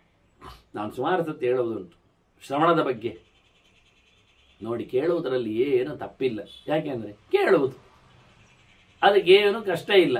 ಯಾಕೆ ಕೇಳುವುದು, ಅದರಲ್ಲಿ ಏನು ಹಾನಿ ಇಲ್ಲ. ಯಾಕೆ ಅದು ಕೇಳುವುದು. ಯಾರಾದರೂ 1 ಗಂಟೆ ಕೇಳೋ ಮೂಲಕ ಕಿವಿ ಹರಿದೋಯ್ತು ಅಂತ ಹೇಳ್ತಾರ? ಇಲ್ಲ. ಅದು ಹಸಿವೆ ಜಾಹೀರಾತು ಹೇಳ್ತಾರ? ಅದು ಇಲ್ಲ. ಆದ್ರಿಂದ ಶುತ್ವ ಜ್ಞಾನಮಾಪ್ನೋತಿ, ಶುತ್ವ ಧರ್ಮಂ, ಶುತ್ವ ತ್ಯಜತಿ ದುರ್ಮತಿಂ. ಕೇಳಿಕೊಳ್ಳುವ ಮೂಲಕ ಏನು ಮಾಡಬೇಕು ಅಂತ ಅರ್ಥ ಆಗ್ತದೆ, ಕೇಳಿಕೊಳ್ಳುವ ಮೂಲಕ ಏನು ಬಿಡಬೇಕು ಅಂತ ಗೊತ್ತಾಗ್ತದೆ, ಕೇಳಿಕೊಳ್ಳುವ ಮೂಲಕ ಜ್ಞಾನವನ್ನು ಪಡಿತಾನೆ, ಮತ್ತೆ ಕೇಳಿಕೊಳ್ಳುವ ಮೂಲಕ ಮೋಕ್ಷ ಅಂತ ಗಚ್ಚತಿ. ಶುತ್ವ ಧರ್ಮಂ ವಿಜಾನಾತಿ, ಶುತ್ವ ತ್ಯಜತಿ ದುರ್ಮತಿಂ, ಶುತ್ವ ಜ್ಞಾನಮಾಪ್ನೋತಿ, ಶುತ್ವ ಮೋಕ್ಷ ಅಂತ ಗಚ್ಚತಿ. ಚೆನ್ನಾಗಿ ಎಲ್ಲಿಯೋ ಬಂದಾಗ ಯಾವುದೋ ಒಂದು ಗೆರೆಗಳು ಅವನನ್ನು ಬದಲಿಸ್ತದೆ, ಅವನ ತಪ್ಪನ್ನು ತಿದ್ದಲಿಕ್ಕೆ ಸಾಧ್ಯ ಇರ್ತದೆ. ಹಾಗಾಗಿ ಇಲ್ಲಿಂದ ಬಿಡುಗಡೆಗೆ ಕಾರಣ ಆಗ್ತದೆ. ಅದನ್ನು ಶ್ರುತೇನಶ, ಕೇಳಪ್ಪ. ಕೇಳುವುದರಿಂದಲೇ ದೇವರನ್ನು ಪಡೀಲಿಕ್ಕೆ ಬರ್ತದೆ. ನಿನೀಯಾತ್ ಪರಮಂ ಬ್ರಹ್ಮ ವಿಶುದ್ಧೇನ ಅಂತರಾತ್ಮನ. ಇಷ್ಟಾಗಿ ಒಂದು ವಿಸು ಕೊಟ್ಟರು, ಏನು ಅಂದರೆ ಮಂಡೆ ಸರಿ ಇರಬೇಕು ಅಂತ, ಅದು ಕಷ್ಟ. ವಿಶುದ್ಧೇನ ಅಂತರಾತ್ಮನ, ಒಳ ತೋಟಿ ಒಳ ಬಗೆ ಅದು ಕ್ಲೀನ್ ಆಗಿರಬೇಕು. ಕೊನೆಗೂ ಪೂರ್ವಾಗ್ರಹ ಪೀಡಿತನಾಗಿದ್ರೆ ಮತ್ತೆ ಪುನಃ ಅಲ್ಲೇ ಬಂದು ಸೇರೋದಾದರೆ ಏನು ಹೇಳಲಿಕ್ಕಾಗಲ್ಲ. ಒಬ್ಬೊಬ್ಬರಿಗೆ ಒಬ್ಬೊಬ್ಬರು ಬೇಕು ದೊಡ್ಡದು ಮಾಡಲಿಕ್ಕೆ, ಅವರದ್ದೇ ಸಂಗತಿ. ನನ್ನ ಪಂಚಾಂಗಕ್ಕೆ ಪರಿಶುದ್ಧತೆಯನ್ನು ತರಲಿಕ್ಕೆ ನಾನು ಒಪ್ಪಿಕೊಂಡ ಬಗೆಯವನೇ ಮಾಡಿರತಕ್ಕಂಥ ಸಂಸ್ಕಾರ ಆಗಬೇಕು, ಇನ್ನೊಬ್ಬರು ಮಾಡಿದ್ದಾಗುವುದಿಲ್ಲ. ಹೀಗೆ ಒಬ್ಬೊಬ್ಬರದು ಅಂದರೆ ನನ್ನ ಪರಂಪರೆಯಲ್ಲಿ ಬಂದವ, ನನ್ನ ಅಧಿಕಾರದಲ್ಲಿ ನೆಲೆಗೊಂಡವ, ಅವನೇ ದೊಡ್ಡವ. ಅದಕ್ಕೊಂದು ಮಾತಿದೆ, ಏನು? ಅವನನ್ನು ಬಿಟ್ಟರೆ ಅವನೊಳಗೆ ಸೇರಿಕೊಂಡವರು ದೊಡ್ಡವರಾದ್ದರಿಂದ ನಿಮಗೆ ಹಾನಿ ಆಗ್ತದೆ. ಅದು ಪ್ರತಿಯೊಬ್ಬರಿಗೂ ಹಾಗೆ. ಗಣಪತಿಯ ಬಗ್ಗೆ ಮಾತಾಡುವಾಗಲೂ ಹೇಳೋದು ಹಾಗೆ. ನೋಡಿ, ಗಣಪತಿ ಪೂಜೆ ಮಾಡಬೇಕು, ಹೌದು, ಮತ್ತೆ ಬಿಟ್ಟರೆ ವಿಘ್ನ ಕೊಡ್ತಾನೆ ಅಲ್ಲ. ಮತ್ತೆ ಸುಮಾರು ಜನ ಇದ್ದಾರಲ್ಲ, ಹೌದು, ಅಲ್ಲ ಇವನಲ್ಲಿ ಎಲ್ಲ ಸೇರಿಕೊಂಡಿದ್ದಾರೆ, ಹೇಳಿದ್ದಾರೆ. ಗಣಪತಿಯೊಳಗೆ ತ್ರಿಮೂರ್ತಿಗಳಾಗಲಿ ಇತರರಾಗಲಿ ಅವರ ಶಕ್ತಿಗಳೆಲ್ಲ ತುಂಬಲಿಕ್ಕೆ ಹೋಗಿ ಅವರು ಹೇಳಿಬಿಟ್ಟಿದ್ದಾರೆ, ಅವನ ಪೂಜೆ ಮಾಡೋದು ಬರಬೇಡಿ ಅಂತ. ಸರಿ, ಆಯಿತು, ಮಾಡಿ ಆಯಿತು. ಮತ್ತೀಚೆ ಬಂದಾಗೆ ಸುಬ್ರಹ್ಮಣ್ಯನ ಪೂಜೆ ಮಾಡಿ ಎಂತದಕ್ಕೆ? ಅಲ್ಲ, ಅವನನ್ನು ಹೇಳಿದ್ದಾನೆ. ಯಾಕೆ? ಅದು ಅಷ್ಟು ಜನ ಇದ್ದರೂ ಒಬ್ಬ ಆಗಬೇಕು ಅಂತ ಹೇಳಿ ನಿರ್ಮಾಣ ಮಾಡಿದ್ದು ಸುಬ್ರಹ್ಮಣ್ಯನ. ಅವನೊಳಗೆ ಎಲ್ಲರೂ ಸೇರಿಕೊಂಡು ಎಲ್ಲರೂ ಶಕ್ತಿಯನ್ನು ಕೊಟ್ಟಿದ್ದಾರೆ. ಅವನು ಪೂಜೆ ಮಾಡಿದರೆ ಮತ್ತೆ ನಿಮಗೆ ಬರಲಿಲ್ಲ, ಆಯ್ತು, ಅವನನ್ನು ಪೂಜೆ ಮಾಡಿ. ಅಲ್ಲಿ ಹೋಗಿ ಮತ್ತೆ ಶೇಷನನ್ನು ಬಿಡಬೇಡಿ. ಯಾಕೆ? ಅವನು ಈಗ ಹೊತ್ಕೊಂಡಿದ್ದಾನೆ, ಅವನೊಳಗೆ ದೇವರ ಶಕ್ತಿ ತುಂಬಿದೆ. ಎಲ್ಲ ಕಡೆಯಲ್ಲಿ ದೇವರ ಶಕ್ತಿ ತುಂಬಿರೋದು, ಇನ್ನು ಬಿಡುದು ಯಾರಲ್ಲ. ಇವರೆಲ್ಲ ಮಾತಾಡಿಸಿಕೊಂಡ್ರೆ ನಮ್ಮ ಜೀವನದಲ್ಲಿ ದೇವರು ಸಿಗುವುದು ಈ ಜನ್ಮದಲ್ಲಿ ಅಲ್ಲ, 16 ಜನ್ಮದ ನಂತರ ದೇವರು ಬರ್ತಾರೆ. ಇವರೆಲ್ಲ ಮಾತಾಡಿಸಿಕೊಂಡು ಹೋಗ್ತಾ ಇದ್ದಾರೆ. ಪ್ರತಿಯೊಬ್ಬರನ್ನು ಹೇಳುವಾಗಲೂ ದೇವರ ವೈಭವ ಅಂತ ಹೇಳುದು. ದೇವರ ಬಿಡಿ ಹೇಳ್ತಾರ, ಇವರನ್ನು ಮಾತ್ರ ಇಡಿ ಅಂತಾರ. ಎಲ್ಲವೂ ಗಣಪತಿಯಲ್ಲಿ ಆಗುದಾದ್ರೆ ನಾವೆಲ್ಲ ಬಿಡುವ? ಆಗುವುದಿಲ್ಲ ಅಲ್ಲ. ಎಲ್ಲ ಉಪ್ಪಿನಿಂದಲೇ ಊಟ ಆಗ್ತದ? ಉಪ್ಪು ಎಲ್ಲಕ್ಕೂ ಬೇಕು, ಅದು ಉಪ್ಪಿನಿಂದಲೇ ಊಟ ಅಲ್ಲ. ಹಾಗೆ ಉಪ್ಪಿನಕಾಯಿ ನೆಕ್ಕಿ ಪಾಯಸ ತಿನ್ನುವರಿದ್ದಾರೆ. ಅಂದ ತಕ್ಷಣ ಉಪ್ಪಿನಕಾಯಿ ಪ್ರಧಾನ ಆಗಿರುವುದಿಲ್ಲ. ಎಲ್ಲವೂ ಬೇಕು. ಎಲ್ಲವೂ ಇದರಲ್ಲಿಯೂ ವಿಟಮಿನ್ಸ್ಗಳಿಗೆ, ಪ್ರೋಟೀನ್ಸ್ಗಳಿಗೆ, ಶಕ್ತಿಗಳಿಗೆ, ಲೋಹಗಳಿಗೆ, ಖನಿಜಗಳಿಗೆ, ಅಂಶಗಳಿಗೆ ಎಲ್ಲ ಪದಾರ್ಥಗಳು ಬೇಕು ಅನ್ನುವ ನೆಲೆಯಲ್ಲಿ ಎಲ್ಲವನ್ನೇ ಪರಮೋಚ್ಚ. ಉಪ್ಪು ಹೇಳ್ತದೆ ನಾನೇ ಪ್ರಧಾನ, ನಾನು ಇಲ್ಲಿದ್ರು ಆಗ್ತದ? ಸರಿ ಆಯ್ತು ಮಾರಾಯ, ನೀನೇ ಪ್ರಧಾನ, ಪರಮೋಚ್ಚ ವ್ಯಕ್ತಿ, ಅದು ಏನು ಮಾಡುವ ಅಂತ ಹೇಳಿಕೊಂಡು ಅದಕ್ಕೆ ಪ್ರಥಮ ಸ್ಥಾನವನ್ನು ಕೊಡುದ? ಆಗ ಅನ್ನ ಏನು ಮಾಡಬೇಕು? ಭತ್ತದ ಕಥೆ ಏನು? ಲವಣವು ದೇವರಿಂದ ಸೃಷ್ಟವೇ, ಅನ್ನವು ಪ್ರಾಣಾಪಾನೋ ಬರಿಹಿಯವೋ ಹೇಳಿದ್ದಾರೆ. ಅನ್ನಂ ಬ್ರಹ್ಮೇತಿ ಬೇಜಾನಾದಿ. ಏನು ಮಾಡುವ? ಅನ್ನಕ್ಕೂ ಲವಣಕ್ಕೂ ಪ್ರಧಾನ ಪಟ್ಟವನ್ನು ಎಲ್ಲಿ ಕಟ್ಟುವ? ಹಾಗ ನಾಳೆ ಪಿಂಡ ಮಾಡೋದು ಉಪ್ಪಿನಿಂದಲೇ ಮಾಡಿಬಿಡು, ಕಮ್ಮಿ ಖರ್ಚಲ್ಲಿ ಆಗ್ತದೆ. ಸಮುದ್ರದ ಬದಿಯಲ್ಲಿ ಮಾಡಿಬಿಡು. ಅನ್ನದ ಪಿಂಡ ಯಾಕೆ? ಎರಡೆರಡು ದೇವರು ಒಂದೇ ಬಗೆ ಅಲ್ವಾ? ಸ್ವಲ್ಪ ಯೋಚನೆ ಮಾಡಿ. ಪ್ರಮಾಣ ಎಲ್ಲಕ್ಕೂ ಇದೆ. ಅಂದ ತಕ್ಷಣ ಕೂಗಲಿಕ್ಕೆ ಬರಬೇಡಿ. ಅವರವರ ಜಾಗದಲ್ಲಿ ಅವರವರು ಇರಲಿ. ಎಲ್ಲರಲ್ಲಿಯೂ ವಿಭೂತಿ ಭಗವಂತ ಕಾರ್ಯಕ್ಷಮತೆಗೆ ಬಂದಾಗ ಬಂದಿದ್ದಾನೆ. ಅಂದ ತಕ್ಷಣ ನೆಗ್ಲೆಕ್ಟ್ ಮಾಡಬೇಡಿ. ಅವರ ಮೇಲೆ ಅವಹೇಳನೆ ತಪ್ಪು. ಅದು ಬಿಟ್ಟು ಅವರನ್ನೇ ಸರ್ವತಾ ನಂಬಿಕೊಂಡು ಕೊರಳಲ್ಲಿ ಕಟ್ಟಿಕೊಂಡು ತಿರುಗಾಡೋದರಲ್ಲಿ ಅರ್ಥ ಏನು ಹೆಚ್ಚು ಬರುವುದಿಲ್ಲ. ಇರಲಿ ಬಿಡಿ. ಅದೇ ರೀತಿಯಾಗಿ ಇವರು ಹೇಳ್ತಾರೆ ಭಗವಂತನ ಬಗ್ಗೆ, ವಿಶುದ್ಧೇನ ಅಂತರಾತ್ಮನ ಪೂರ್ವಾಗ್ರಹ ಪೀಡಿತನಾಗದೆ ಇತರ ದೇವತೆಗಳನ್ನೆಲ್ಲ ಕಟ್ಟಿಕೊಳ್ಳದೆ ಪರಿಶುದ್ಧವಾದ ತಪಸ್ಸು ಎಲ್ಲರದ್ದು ಮಾಡಲಿಕ್ಕೆ ಬರ್ತದೆ, ಎಲ್ಲರದ್ದು ಮಾಡಲಿಕ್ಕೆ ಉಂಟು. ಅಂದ ತಕ್ಷಣ ಅದೇ ದೊಡ್ಡ ಸಂಗತಿ ಅಲ್ಲ. ದೇವರೆಡೆಗೆ ಸಾಗಲಿಕ್ಕೆ ಉಂಟು. ನೀನು ನಿನೀಯಾಯ್ತು ಪರಮಂ ಬ್ರಹ್ಮ ಅಂತ. ದೊಡ್ಡ ಸಂಗತಿ ಯಾವುದು ನೋಡು, ಪೂರ್ಣ ಸಂಗತಿ ಯಾವುದು ನೋಡು, ವಿಶಿಷ್ಟ ಸಂಗತಿ ಯಾವುದು ನೋಡು. ಈ ನಾವು ಮೂರ್ನಾಲ್ಕು ಸತಿ ಹೇಳಿದೆವು. ಜೀವಕ್ಕಿಂತ ಬೇರೆ ಬ್ರಹ್ಮಾದಿಗಳೆಲ್ಲರೂ ಜೀವರೇ, ಅವರು ಮಾರ್ಗದರ್ಶಕ. ಆದ್ರಿಂದ ಅವರಿಗೆ ಗುರುತ್ವೇನವರಿಗೆ ನಮ್ಯತ್ವ ಇದೆ, ಪೂಜ್ಯತ್ವ ಇದೆ, ದೊಡ್ಡತನ ಇದೆ. ಅಂದ ತಕ್ಷಣ ಅವರಿಗೆ ಸುತ್ತ ಬಂದು ಕೂತ್ಕೊಳ್ಳೋದಲ್ಲ. ಗುರುಗಳೇ ನೀವು ದೇವರನ್ನ ಹೇಳಿದ್ರಿ, ನಿಮ್ಮಲ್ಲೇ ಕೂತು ಬಿಡ್ತೇವೆ. ಅವ ಹೇಳ್ತಾ ಇದ್ದಾರೆ, ಹೋಗು ಮಾರಾಯ ಇಲ್ಲಿಂದ ಒಮ್ಮೆ, ನಿನ್ನ ಚದಿ ನಾನಲ್ಲವನ್. ಅವನಿಗೆ ಸಮಾಧಿ ಮಾಡಿ ಅವನನ್ನು ಸ್ವರ್ಣ ಪಾದುಕೆಯಲ್ಲಿ ನಿಲ್ಲಿಸಿ ಅವನಿಗೆ ಗುರುಮಾರತಿ ಎತ್ತದ ಇವನಿಗೆ ಬೋಧವೇ ಬರುವುದಿಲ್ಲ. ಹೇಳ್ತಾನೆ ಗುರುಗಳು, ತಮ್ಮಯ್ಯ ಶಿಷ್ಯ ಹೋಗ ಆಚೆ ಮಾರಾಯ, ನಿನ್ನ ಕಟ್ಟಿಕೊಂಡದ್ದೇ ತಪ್ಪು ಅನ್ನುವ ಮಟ್ಟಿಗೆ ನಾವು ಗುರುಗಳಿಗೆ ಮುಸುಂಡು ಮಾರತಿ ಮಾಡಬಾರ್ದು. ಅವ ತೋರಿಸಿಕೊಟ್ಟದ್ದು ಮತ್ತೆ ಮುಂದೆ ಹೋಗುದು. ಗುರುಗಳನ್ನು ಅವಹೇಳನೆ ಮಾಡಲಿಕ್ಕಿಲ್ಲ. ಭಗವಂತನಲ್ಲಿ ಮಾಡತಕ್ಕಂಥ ಪ್ರೀತಿಯಂತೆ ಗುರುಗಳಲ್ಲಿಯೂ ವಿಶೇಷವಾದ ಪ್ರೀತಿಗೆ ಅವಕಾಶ ಇದೆ ಅಂದ ತಕ್ಷಣ ಅವರದ್ದೇ ದಿನನಿತ್ಯ ಸಮಾರಾಧನೆ ಅಲ್ಲ, ದೇವರ ಸಮಾರಾಧನೆ ಯಾವಾಗ ಮಾಡೋದು? ಅವನು ದೇವರಲ್ಲ, ಅವನು ದೇವರಷ್ಟು ಪೂರ್ಣನಲ್ಲ, ಅವನು ದೇವರಾಗಿ ಎಲ್ಲವೂ ಅಲ್ಲ. ಹಾಗಾಗಿ ನಮಗೆ ಅಲ್ಲ, ಕೆಲವೊಮ್ಮೆ ದೊಡ್ಡ ಗುರುಗಳು ಅಂದರೆ ಅವರು ಮೋಕ್ಷವನ್ನು ಕೊಡುತ್ತಾರೆ. ಯಾಕೆ? ದೇವರಿಗಿಂತಲೂ ಜೋರು. ಎಂತ ಕರ್ಮ, ಅವರದ್ದೊಂದು ಮೋಕ್ಷ ಬೇರೆ ಉಂಟಾ? ದೇವರದ್ದೇ ಲೋಕವೇ ಮೋಕ್ಷವ? ಏನಾದರೂ ಒಂದು ಮೋಕ್ಷಕ್ಕೆ ಒಬ್ಬರೇ ಅಧಿಕಾರಿಗಳಾಗಿವೆ. ರೆಕಮೆಂಡೇಶನ್ ಮಾತ್ರ ಅವನು ಮಾಡಲಿಕ್ಕೆ, ಉಳಿದವರೆಲ್ಲ ದೇವರ ಬಗ್ಗೆ ರೆಕಮೆಂಡೇಶನ್ ಮಾಡಲಿಕ್ಕೆ ಬರುತ್ತಿರೋದು. ಲಕ್ಷ್ಮೀ ಪೂಜೆ ಮಾಡಿದ ತಕ್ಷಣ ಅವಳದ್ದೇ ಒಂದು ಮೋಕ್ಷ ಅಂತ ಇಲ್ಲ. ಲಕ್ಷ್ಮೀ ಪೂಜೆ ಮಾಡಿದ್ರು ಮತ್ತೆ ಪುನಃ ಲಕ್ಷ್ಮೀಪತಿಯಾಗಿ ನಾರಾಯಣನ ಚಿಂತನೆ ಮಾಡದೆ ಮೋಕ್ಷ ಗ್ಯಾರಂಟಿ ಆಗುವುದಿಲ್ಲ. ಕೇವಲ ಲಕ್ಷ್ಮಿ ಉಪಾಸನೆ. ಲಕ್ಷ್ಮಿ ಯಾರು? ಎಲ್ಲಿದ್ದಾಳೆ? ಒಂದೇ ಜಸ್ಟ್ ಕ್ವಶನ್. ನಾರಾಯಣನ ಮಡದಿ ಎನ್ನುವ ತತ್ವ ಗೊತ್ತಿಲ್ಲದಿದ್ದರೆ, ಮಡದಿ ನಾರಾಯಣಗಿಂತ ಸಣ್ಣವಳಿ ಎನ್ನುವ ಎಚ್ಚರ ಇಲ್ಲದಿದ್ದರೆ, ಅವಳು ಕೂತದ್ದು ನಾರಾಯಣನ ತೊಡೆಯಲ್ಲಿ ಎನ್ನುವುದು ಗೊತ್ತಿಲ್ಲದಿದ್ರೆ ಇವ ಪೂಜೆ ಮಾಡೋದು ಎಲ್ಲ ಪುಗಳಿಗ ಎಲ್ಲಿ ಮಾಡೋದು? ಲಕ್ಷ್ಮಿ ಕೊಡ್ತಾಳೆ, ಶ್ರೀಯೇ ಜಾತ ಶ್ರೀಯಾನ್, ಎಲ್ಲ ಸತ್ಯವೇ. ಲಕ್ಷ್ಮಿ ಪೂಜೆ ಮಾಡಿದವನು ಮೋಕ್ಷವನ್ನು ಪಡಿತಾನೆ. ಕೃಷ್ಣ ಗೀತೆಯಲ್ಲಿ ಅದಕ್ಕೆ ಭಾರಿ ಕಷ್ಟದ ವಾರ್ತೆಯನ್ನು ಹೇಳುತ್ತಾನೆ. ಅದನ್ನ ಲಕ್ಷ್ಮಿ ನಾರಾಯಣನ ಮಡದಿ, ನಾರಾಯಣಗಿಂತ ಅಂಡನ ಅನ್ನುವ ಎಚ್ಚರ ಇಲ್ಲದೆ ಮಾಡಿದರೆ ಏನು ಬರುವುದೂ ಇಲ್ಲ. ಅವಳ ಲೋಕಕ್ಕೂ ಹೋಗಲಿಕ್ಕೆ ಬರುವುದಿಲ್ಲ. ಲೋಕದಲ್ಲಿಯ ಸಂಪತ್ತು ಏನಾದರೂ ಜನ ಜನ ಜನ ಜನ ಕಾಂಚನ ಬರಬಹುದು, ತೀರಿಬಹುದು, ಅಷ್ಟು ಅದರಾಚಿಗೆ ಏನಾಗುವುದಿಲ್ಲ. ಹೀಗೆ ಎಲ್ಲ ಇದು ಲಕ್ಷ್ಮಿಯ ಕಥೆ ಹೀಗಿರುವಾಗ ಇನ್ನು ಉಳಿದ ದೇವತೆಗಳ ಕಥೆಯನ್ನು ಹೇಳೋದು ನಾವು ಮಾತಾಡಿಸುವುದು ಎಲ್ಲಿ ಬರುತ್ತೆ? ಅದನ್ನ ಮೊದಲು ಶುದ್ಧವಾದ ಅಂತಃಕರಣ ಮಾಡಿಕೊಂಡು ವಿಲಕ್ಷಣನಾದ, ಸರ್ವೋತ್ತಮನಾದ, ಪರಿಪೂರ್ಣನಾದ ಭಗವಂತನೆಡೆಗೆ ಸಾಗುವ ಕೆಲಸ ಮಾಡುವಂತ. ಗುಣಹೀನ ಹಿ ತಂ ಮಾರ್ಗಂ ಬಹಿಹಿ ಸಮನುವರ್ತತೆ. ಅಧ್ಯಾತ್ಮದ ಮಾರ್ಗವನ್ನು ಹೊರಗಿನಿಂದ ಆತ ಚೆನ್ನಾಗಿ ರೂಪಿಸಿಕೊಳ್ಳಿಕ್ಕುಂಟು. ಹೇಗೆ? ಆಸಕ್ತಿಯನ್ನು ಪಡೆಯದೆ ಪ್ರಪಂಚದ ಗುಣಗಳೆಡೆಗೆ, ಭೌತವಾದ ಚಿಂತನೆಯೆಡೆಗೆ ಅವನು ಆಸಕ್ತಿಯನ್ನು ಪಡೆಯದಿದ್ದರೆ, ಅಸಕ್ತನಾದರೆ, ಅದನ್ನು ಬಿಟ್ಟುಕೊಟ್ಟಿದ್ರೆ ಅವನ ಅಧ್ಯಾತ್ಮದ ಮಾರ್ಗದಲ್ಲಿ ಹೊರಗಿನಿಂದ ದೇವರನ್ನು ಹೊರಗಿನಿಂದ ಗುಣದ ಹೀನತೆಯನ್ನು ಪಡೆಯುವ ಮೂಲಕ ಹೊರಗಿನಿಂದ ಅಧ್ಯಾತ್ಮದ ಮಾರ್ಗವನ್ನು ರೂಪಿಸಿಕೊಳ್ಳಿಕ್ಕಾಗ್ತದೆ ಅವನಿಗೆ. ಇಲ್ಲದಿದ್ದರೆ ಆಗುವುದಿಲ್ಲ. ಇಲ್ಲದಿದ್ದರೆ ಪ್ರಪಂಚದ ಮಾರ್ಗಗಳೇ ಬಹಳಷ್ಟು ಕಾಣುತ್ತೆ. ಅದರಿಂದ ಗುಣಾಭಾವಾತ್ ಪ್ರಗತ್ಯಾವ ನಿಸ್ತರ್ಕ್ಯಂ ಜ್ಞೇಯ ಸಂಹಿತ. ತಿಳಿಬೇಕಾದ ದೊಡ್ಡ ಭಗವಂತನೆಡೆಗೆ ಆತ ತಿಳಿವಿನಲ್ಲಿ ಸಾಗಬೇಕಾದರೆ ತರ್ಕ ಮಾಡಿ ದೇವರನ್ನು ಕುಳ್ಳಿರಿಸಲಿಕ್ಕೆ ಬರುವುದಿಲ್ಲ ಎನ್ನುವುದು ಸತ್ಯ. ಆದ್ದರಿಂದ ವಾದ ವಿವಾದದಿಂದ ದೇವರ ಪ್ರತಿಷ್ಠೆ ಆಗುವುದಿಲ್ಲ. ಹುಡುಕಿ ದೇವರನ್ನು ಹುಡುಕ್ತೇನೆ ಹಿಡಿತೇನೆ ಎನ್ನುವುದು ತಪ್ಪೇ ತಪ್ಪು. ಸಹಜವಾಗಿಯೇ ದೇವರು ನಮಗೆ ಸಿಗಬೇಕು. ನಾವು ಸ್ವಭಾವತಃ ಪ್ರಯತ್ನದಲ್ಲೇ ಅವನನ್ನು ಪಡಿಬೇಕು. ಪ್ರಭಾವದಿಂದ ಆಗುವುದಿಲ್ಲ. 10 ಜನರು ಸೇರಿ ದೇವರ ಪೂಜೆ ಮಾಡ್ತಾ ಇದ್ದಾರೆ ಅಂತೇಳಿ 11ನೇವನು ದೇವರ ಪೂಜೆ ಮಾಡುವ ವೈಭವ ಬರುವುದಿಲ್ಲ. 100 ಗಂಧದ ಮರ ಇದೆ, ಮಧ್ಯದಲ್ಲಿ ಒಂದು ಮುಳ್ಳಿನ ಮರ ಇದೆ. ಮುಳ್ಳಿನ ಮರಕ್ಕೂ ಪರಿಮಳ ಬರ್ತದೆ ಗಂಧದ್ದು. 1000 ಗದ್ದೆಯಲ್ಲಿ ಕೂತ ಕಬ್ಬಿನ ಜಲ್ಲೆಯ ನಡುವೆ ಕಹಿಬೇವಿನ ಮರ ಒಂದಿದೆ, ಅದು ಸಿಹಿಯಾಗಿದೆಯಾ? ಕಬ್ಬಿನ ಗದ್ದೆಯಲ್ಲೇ ಇದೆ, ಸಿಹಿ ಉಂಟು ಹೇಳ್ತೇವೆ ನಾವು. ಬೇಡ, ಕಹಿಬೇವಿನ ನಾಡು ಪೂರ ಇದೆ, ಅದರ ನಡುವೆ ಒಂದು ಕಬ್ಬಿನ ಜಲ್ಲೆ ಎದ್ದಿದೆ, ಅದು ಕಹಿ ಇರ್ತದ? ಅಂದ ಪ್ರಕೃತಿ ಸ್ವಭಾವಸ್ಥ ಪ್ರವರ್ತತೆ ಪ್ರಕೃತಿಸ್ತ್ವ ನಿಯೋಕ್ಷತೆ ಅಂತ ಕೃಷ್ಣ ಹೇಳಿದ್ದಾಗೆ, ಸ್ವಭಾವ ಸರಿ ಇದ್ದರೆ ಮಾತ್ರ, ಸತ್ವವಾಗಿದ್ದರೆ ಭಗವಂತನಡೆಗೆ ಸಾಗಲಿಕ್ಕೆ ಅನುಕೂಲ ಆಗ್ತದೆ. ಗುಣಾಭಾವದಿಂದ ಮಾತ್ರ ಅಲ್ಲ, ಹೊರಗಿನ ಬ್ಲಾಗ್ ಮಾಡಿದ್ದರಿಂದ ಮಾತ್ರ ಅಲ್ಲ, ಎಚ್ಚರ ತಪ್ಪುವುದರಿಂದ ಮಾತ್ರವೇ ಧ್ಯಾನಕ್ಕೆ ಹೋಗುವುದಿಲ್ಲ. ಎಚ್ಚರ ತಪ್ಪುವುದರಿಂದ ನಿದ್ದೆಯೂ ಮಾಡಬಹುದು, ಕನಸನ್ನು ಕಾಣಲಿಕ್ಕೆ ಬರ್ತದೆ. ಅದನ್ನ ಧ್ಯಾನ ಎನ್ನುವುದು ಎಚ್ಚರ ತಪ್ಪಿದ ಸ್ಟೇಜ್ ಎನ್ನುವುದು ಸತ್ಯ ಆದರೂ, ಬಾಕಿ ಎಚ್ಚರ ಇಲ್ಲ ಎನ್ನುವುದು ಸತ್ಯ ಆದರೂ, ಅದು ನಿದ್ದೆಯಲ್ಲಿ ಬಾಕಿ ಎಚ್ಚರ ಇರುವುದಿಲ್ಲ. ಅದನ್ನ ಸಹಜವಾಗಿ ಅವನ ಯೋಚನೆ ಹೇಗಿರ್ತದೆ ಅಂತ ಹೇಳ್ತಾರೆ. ನೈರ್ಗುಣ್ಯಾತ್ ಬ್ರಹ್ಮ ಚಾಪ್ನೋತಿ ಸಗುಣತ್ವಾತ್ ನಿವರ್ತತೆ.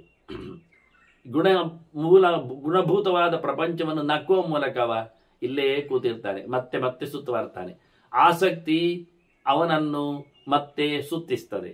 ಅನಾಸಕ್ತಿ ಯೋಗ ಬಿಟ್ಟು ಬಿಡುವಂಥದ್ದು, ಅದನ್ನು ಒಪ್ಪದೇ ಇರುವಂಥದ್ದು, ಅದರ ಫಲವನ್ನು ನಂಬದೇ ಇರುವಂಥದ್ದು, ಆಸೆ ಪಡದೇ ಇರುವಂಥದ್ದು, ಆಸಕ್ತನಾಗಿರುವಂಥದ್ದು, ಟಚ್ ತಪ್ಪಿಸಿ ಬಿಡುವಂಥದ್ದು, ಅದು ನಿಜವಾಗಿ ಅವನನ್ನು ಉದ್ಧಾರ ಮಾಡ್ತದೆ, ದೇವರೆಡೆಗೆ ಸಾಗಿಸ್ತದೆ. ಗುಣಪ್ರಸಾರಣಿ ಬುದ್ಧಿ ಹುತಾಶ ನಿವೇಂಧನೆ. ಕಟ್ಟಿಗೆಗೆ ಬೆಂಕಿ ಹಾಕಿರತಕ್ಕ, ಬೆಂಕಿ ಉರಿಯುತ್ತಿರುವ ಕಟ್ಟಿಗೆಗೆ ಮತ್ತೆ ನಾವು ತುಪ್ಪ ಹಾಕಿದ ಹಾಗೆ, ಅಥವಾ ಉರಿಯುತ್ತಿರುವ ಬೆಂಕಿಗೆ ಮತ್ತೆ ಕಟ್ಟಿಗೆ ಹಾಕಿದ ಹಾಗೆ. ಅದರಿಂದ ಈ ಗುಣದ ಸಪ್ಲೈ ಮಾಡ್ತಾ ಇದ್ರೆ ದೇಹ ನುಂಗ್ತಾನೆ ಇರ್ತದೆ, ಇಷ್ಟಪಡ್ತಾನೆ ಇರ್ತದೆ. ಇರ್ಲಿ ಬಾಬಾ, ಎಷ್ಟು ತಿಂತದೆ ನೋಡು, ಕೊಡುವ ಅಂದ್ರೆ ಈ ಜನ್ಮದಲ್ಲಿ ಸಾಕು ಒಂದು ಕಾಣುವುದಿಲ್ಲ. ಇನ್ನು ರೋಗ ಬಂದು ವೈದ್ಯ ಜೋರು ಮಾಡಿ ದಮ್ಮಯ್ಯ ನೀನು ತಿಂದರೆ ಸಾಯ್ತೀಯೇ ಅಂತ ಹೇಳಿದ್ರೆ ಅವನಿಗೆ ಮತ್ತೆ ದುಡ್ಡು ಕೊಡ್ಲಿಕ್ಕೆ ಅಲ್ಲಿ ಇಲ್ಲ. ಆದರೆ ಒಂದೊಮ್ಮೆ ಬದುಕಬೇಕು ಎನ್ನುವ ಒಂದು ಹಠ ಇದ್ರೆ ಅವನು ತಿನ್ನೋದು ನಿಲ್ಲಿಸ್ಬೋದು ಅಷ್ಟೇ ಹೊರತು ಸತ್ತರೆ ಸಾಯಿನಿ ಮೇರೆಯನ್ನು ತಿನ್ನುವ ಜಾತಿಗಳೇ ಜಾಸ್ತಿ ಇದ್ದಾವೆ. ಹೇಗೂ ಸಾಯ್ತೇನೆ ಅಂತ ಆದ ನಂತರ ತಿಂದೇ ಸಾಯ್ತೇನೆ ಹೇಳುವವರೇ ಹಠಮಾರಿಗಳಿದ್ದಾರೆ ಹೊರತು ಯಾರು ಸಹ ಪ್ರಯತ್ನವನ್ನು ಪಡುವಲ್ಲಿ ಸಫಲರಾಗುವುದಿಲ್ಲ. ಹಾಗಾಗಿ ಬಹಳ ಚಂದವಾಗಿ ಬೆಂಕಿಯ ದೃಷ್ಟಾಂತವನ್ನು ಉಲ್ಲೇಖ ಮಾಡ್ತಾರೆ. ಯದಾ ಪಂಚ ವಿಮುಕ್ತಾನಿ ಇಂದ್ರಿಯಾಣಿ ಸ್ವಕರ್ಮಭಿ. ನಮ್ಮ ಈ ಪಂಚೇಂದ್ರಿಯಗಳು, ಜ್ಞಾನೇಂದ್ರಿಯಗಳು ಯಾವಾಗ ತಮ್ಮ ಕೆಲಸದಿಂದ ನಿವೃತ್ತರಾಗ್ತಾವೋ, ಅಂದರೆ ಅದು ಯಾವಾಗಲಾಗಿ ಬಾಯಿಗೆ ಕೊಟ್ಟರೆ ತಿನ್ನಲಿಕ್ಕೆ ಶುರು ಮಾಡಿದರೆ ಅದು ಇನ್ನೊಮ್ಮೆ ಅದೇ ಕೇಳ್ತದೆ, ಅದು ಕೊಡುವಾರೆ ಮೊನ್ನೆ ತಿಂದದ್ದುಂಟಲ್ಲ, ಗರಗರಂ ಗುರುಗುರುಮ್ ಇತ್ತಲ್ಲ, ಅದೇ ಮಾಡು. ಒಂದು ಸರ್ತಿ ಗೋಳಿ ಬಜೆ ಕೊಟ್ಟ ಮತ್ತೆ ಅವನಿಗೆ 32 ಹಲ್ಲು ಸಹ ಮತ್ತೆ ಸ್ಟ್ರೈಕ್ ಮಾಡ್ತೇವೆ, ಗೋಳಿ ಬಜೆ ಅಂತ ಕಾರಣ. ಎಂಥದಿಂದು ಒಂದೇ ಬಗೆ ಅವನು, ಆದರೆ ಅದು ಬಿಡುವುದಿಲ್ಲ. ಒಮ್ಮೆ ಅಭ್ಯಾಸ ಮಾಡಿದರೆ ಈ ಕೆಲವು ಐಸ್ ಕ್ರೀಮ್ಗಳು ಇವೆ ಹಾಗೆ ಒಂದು ಸರ್ತಿ ಕೊಟ್ಟ ನಂತರ ಮತ್ತೆ ಅವನು ಚೀಪ್ತಾನೆ ಇರ್ತಾನೆ, ಬೇಕೇ ಹೇಳ್ತಾನೆ. ಚಾಕ್ಲೇಟ್ಗಳು ಹಾಗೆ ಬೇಡದು, ತೊಟ್ಟೆಗಳು ಎಂಥದ್ದುಂಟಲ್ಲ, ಪರಾಗ್, ಪಾನ್ ಪರಾಗ್ ಎಂಥದ, ಆ ಹುಚ್ಚು ನೋಡಿ ಅವರಿಗೆ. ಅದರಲ್ಲಿ ಗ್ಲಾಸ್ ಪುಡಿ ಮಾಡಿ ಹಾಕಿರ್ತಾನೆ, ಅಲ್ಲೆಲ್ಲ ಹರಿದು ಹೋಗಿರ್ತದೆ, ಒಳಗಿನದ್ದೆಲ್ಲ ಡ್ಯಾಮೇಜ್ ಆಗಿರ್ತದೆ. ಆದರೂ ಅದು 4 ಆಣೆದ್ದು 8 ಆಣೆದ್ದು 1 ರೂಪಾಯಿದು ತಗೊಂಡು ತಿಂದು ಸಾಯ್ತಾನೆ ಇರ್ತಾನೆ. ಹಾಗೆ ಮನುಷ್ಯ ಆ ಪಂಚೇಂದ್ರಿಯಗಳ ಊಟವನ್ನು ಯಾವತ್ತು ನಿಲ್ಲಿಸ್ತಾನೆ, ಆಗ ತದಾ ತತ್ ಪರಮಂ ಬ್ರಹ್ಮ ಸಂಯುಕ್ತಂ.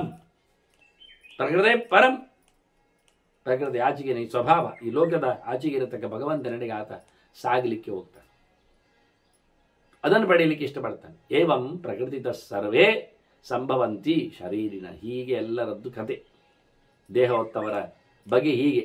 ದೇಹ ಇರುವುದೇ ಭೋಗಾಯತನಂ ಶರೀರಂ, ತಿಂದು ತೇಗಲಿಕ್ಕೆ ಅಂತ ಹೇಳಿ ಅಲ್ಲೇ ಬಿದ್ದಿರ್ತಾವೆ. ಹಾಗಾಗಿ ಅದನ್ನು ಸಾಕು ಅನಿಸಿಕೊಳ್ಳುವ ಮೂಲಕ ಅವನದನ್ನು ಬಿಟ್ಟು ಬರಬೇಕು. ನಿವರ್ತಂತೆ ನಿವೃತ್ತೌಚ ಸರ್ಗನ್ನೈವೋಪಯಾಂತಿಶ. ಬಿಟ್ಟು ಬಿಟ್ಟರೆ ಮತ್ತೆ ಹುಟ್ಟಿ ಬರೋದಿಲ್ಲ, ಹಿಡಿದು ಬಿಟ್ಟರೆ ಮತ್ತೆ ಹಿಡಿಲಿಕ್ಕೆ ಬರ್ತಾರೆ. ಇಷ್ಟೇ ವಿಷಯಗಳು ಬೇಕು, ಪ್ರಪಂಚಗಳು ಬೇಕು ಅಂತ ಒಂದೊಮ್ಮೆ ವೈಭವೀಕರಿಸಿಕೊಂಡು ಅದನ್ನು ಹಿಡ್ಕೊಂಡಿದ್ರೆ ಸಾಯುವಾಗಲು ಹಿಡ್ಕೊಂಡೇ ಸಾಯ್ತಾನೆ. ಆದ್ರಿಂದ ಮುಂದೆ ಮತ್ತೆ ಬರ್ತಾನೆ, ಮತ್ತೆ ಪುನಃ ಸೃಷ್ಟಿಗೆ ನಿಲ್ತಾನೆ, ಮತ್ತೆ ತಿನ್ನಲಿಕ್ಕೆ ಬರ್ತಾನೆ. ಇದು ಅವನ ಕತೆ. ಯಾರು ಬೇಡ ಅಂತೇಳಿ ಬಿಟ್ಟು ಹೋಗ್ತಾನೆ ಅವನು ಮತ್ತೆ ಬರುವುದೇ ಇಲ್ಲ, ಬಿಟ್ಟಿರ್ತಾನೆ. ಅದನ್ನ ಬೇಕು ಅಂತ ಹಿಡ್ಕೊಂಡವ, ಅಭ್ಯಾಸ ಮಾಡಿಕೊಂಡವ ಸಾಯುವಾಗಲು ಬೇಕು ಅಂತ ಇಟ್ಕೊಂಡು ಸಾಯ್ತಾನೆ. ಹಾಗಾಗಿ ಮತ್ತೆ ಸೃಷ್ಟಿಯಲ್ಲಿ ಸುತ್ತು ಬರ್ತಾನೆ. ಬೇಡ ಅಂತ ಹೇಳಿ ಬಿಟ್ಟು ಹೋದವ ಸಾಯುವಾಗ ಬಿಟ್ಟೇ ಇರ್ತಾನೆ. ಅದರಿಂದ ಮತ್ತೆ ಸೃಷ್ಟಿಯಲ್ಲಿ ಬರುವುದಿಲ್ಲ, ಮತ್ತೆ ಸಿಕ್ಕಿ ಬೀಳುವುದಿಲ್ಲ. ಇದು ಅವನ ಕರ್ಮ. ಹೀಗೆ ಈ ಪ್ರಪಂಚ ಎನ್ನುವುದು ಪುರುಷ, ಪ್ರಕೃತಿ, ಬುದ್ಧಿ, ವಿಶೇಷ, ಇಂದ್ರಿಯಾಣಿ ಚ. ಪುರುಷ ಅಂತ ಒಂದು ತತ್ವ, ಅದೇ ಜೀವ. ಪ್ರಕೃತಿ, ಪುರುಷ ನಾರಾಯಣ ಇದ್ದಾನೆ, ಆ ಜೀವನ ನಿಯಮಿಸುವವ. ಹಾಗೆ ಪ್ರಕೃತಿ ಇದ್ದಾಳೆ, ಪ್ರಕೃತಿ ಮಹಾಲಕ್ಷ್ಮಿ ಇದ್ದಾಳೆ. ಹಾಗೆ ಬ್ರಹ್ಮಾಂಡದಲ್ಲಿ ಬಂದಾಗ ಪುರುಷ ಚತುರ್ಮುಖ ಇರ್ತಾನೆ, ಮಹತ್ತತ್ವಾಭಿಮಾನಿ. ಅದಕ್ಕೆ ಕಾರಣವಾದ ಅವ್ಯಕ್ತ ತತ್ವ ಪ್ರಕೃತಿ ಇದ್ದಾಳೆ. ಆನಂತರ ಬುದ್ಧಿ ತತ್ವ ಇದೆ, ಸರಸ್ವತಿ ಇದ್ದಾಳೆ.